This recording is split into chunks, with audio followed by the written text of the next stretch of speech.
नमस्कार दोस्तों, स्वागत है आपको ऑनलाइन स्टडी गुरुजी चैनल में। आज दोस्तों हम देखेंगे सिंस और फ्रॉम का प्रयोग। दोस्तों क्या है सिंस और फ्रॉम का प्रयोग। बहुत सारे लोग कंफ्यूज रहते हैं कि सिंस का प्रयोग कहाँ पर करते हैं और फ्रॉम का प्रयोग कहाँ पर करते हैं। तो दोस्तों वीडियो स्टार्ट करने से पहले मैं आपसे बोलना चाहता हूँ, यदि अभी तक आपने ऑनलाइन स्टडी गुरुजी चैनल को सब्सक्राइब नहीं किया है तो प्लीज़ इस चैनल को सब्सक्राइब कर दें। चलिए दोस्तों हम अपना वीडियो स्टार्ट करते हैं। दोस्तों इन दोनों प्रपोजिशन का प्रयोग पॉइंट ऑफ टाइम के साथ किया जाता है, परंतु इनके प्रयोग में अंतर है।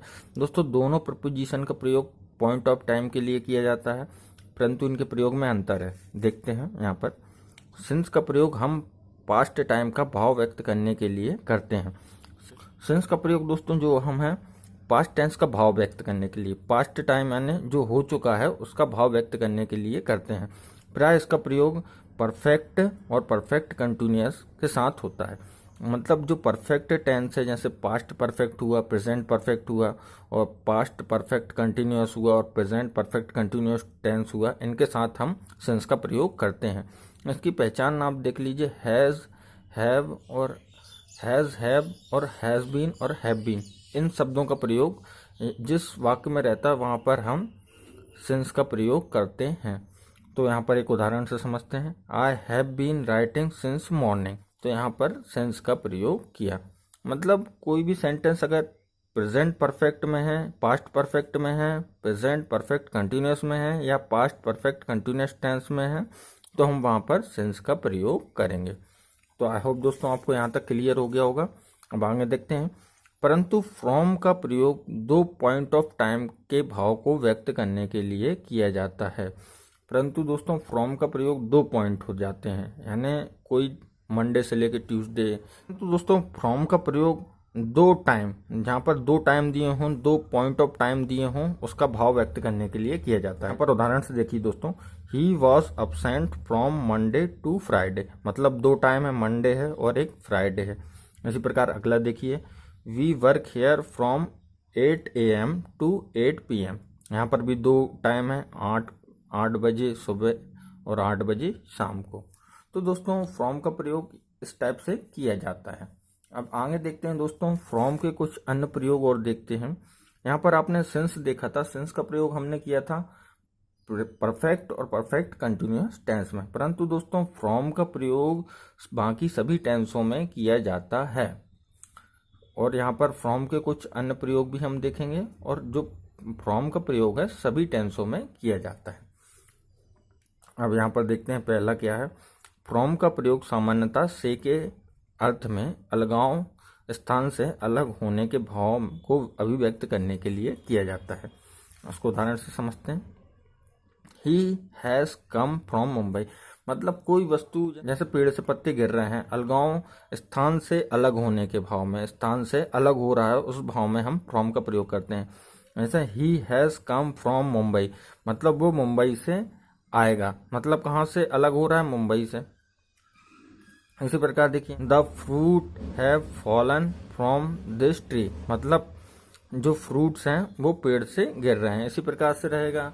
इसी प्रकार से दोस्तों आप स्थान से अलग होने के भाव को व्यक्त करने के लिए फ्रॉम का प्रयोग कर सकते हैं। जैसे पेड़ से पत्ते गिर रहे हैं, यहाँ तक आपका फ्रॉम का प्रयोग क्लियर हो गया होगा दोस्तों।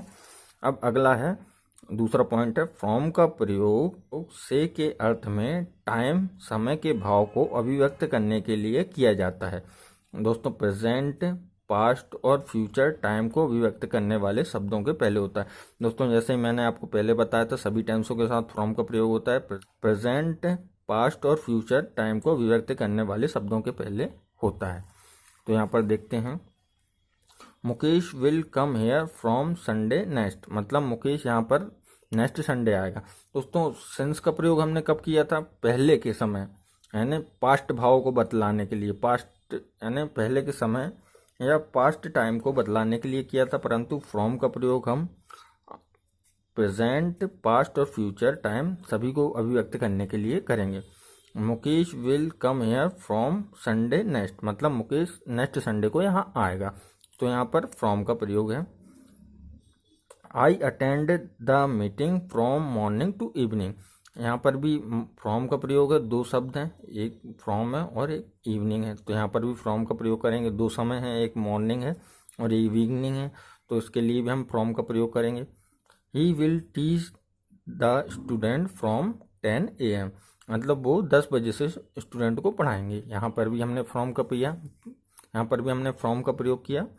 माई brother learned English from the age of 12। तो यहाँ पर आपने देखा कि फ्रॉम का प्रयोग हम समय का भाव बतलाने के लिए प्रेजेंट, पास्ट और फ्यूचर टाइम को अभिव्यक्त करने के वाले शब्दों के पहले कर सकते हैं। तो अगला देखते हैं, फ्रॉम का प्रयोग से के अर्थ में कारण के भाव को व्यक्त करने के लिए किया जाता है। मतलब किसी कारण से अगर कोई चीज़ है तो उसका भाव व्यक्त करने के लिए भी हम फ्रॉम का प्रयोग करते हैं। यहाँ पर उदाहरण देखते हैं, his beloved has been suffering from fever, मतलब उसका प्यार बुखार से पीड़ित है। तो ये किसी कारण को बताने के लिए यहाँ पर फ्रॉम का प्रयोग किया है। तो दोस्तों किसी कारण के अर्थ में से के अर्थ को बतलाने के लिए भी फ्रॉम का प्रयोग करते हैं। अब अगला देखते हैं दोस्तों, फ्रॉम का प्रयोग से के अर्थ में ऑर्गेनिक स्रोत के भाव को अभिव्यक्त करने के लिए किया जाता है। मतलब कोई चीज़ किसी चीज़ से ली गई है तो उसके भाव को व्यक्त करने के लिए भी फ्रॉम का प्रयोग किया जाता है। इसको उदाहरण से समझते हैं, this story has been taken from the Panchatantra, मतलब ये स्टोरी पंचतंत्र से ली गई है। तो किसी स्रोत को व्यक्त करने के लिए हम फ्रॉम का प्रयोग करते हैं। फ्रॉम द पंचतंत्र यहाँ पर जैसे किया। दोस्तों आखिरी है पांचवा, फ्रॉम का प्रयोग से के अर्थ में एक वस्तु से भिन्न गुण वाली दूसरी वस्तु बनाने के भाव को व्यक्त करने के लिए फ्रॉम का प्रयोग किया जाता है। मतलब दोस्तों क्या है, एक वस्तु से भिन्न गुण वाली दूसरी वस्तु बनाई जा रही है, उसके भाव को व्यक्त करने के लिए भी हम फ्रॉम का प्रयोग करते हैं। जैसे bread is made from milk, दूध से दही बनाया जाता है। Furniture is made from would, furniture लकड़ी से बनाया जाता है। तो दोस्तों यहाँ पर आपने देखा फर्नीचर किस चीज़ से, लकड़ी से बनाया जा रहा है, और दूध से दही बनाया जा रहा है। मतलब एक वस्तु से भिन्न गुण वाली दूसरी वस्तु को बनाने का भाव व्यक्त हो रहा है। तो यहाँ पर भी हम फ्रॉम का प्रयोग करेंगे। आई होप दोस्तों आपको ये वीडियो अच्छा लगा हो और आपको फ्रॉम और सिंस का प्रयोग पूरी तरीके से समझ में आ गया हो कि कहाँ पर किया जाता है। अगर वीडियो अच्छा लगा हो तो प्लीज़ वीडियो को लाइक करें और चैनल को सब्सक्राइब करें। धन्यवाद दोस्तों।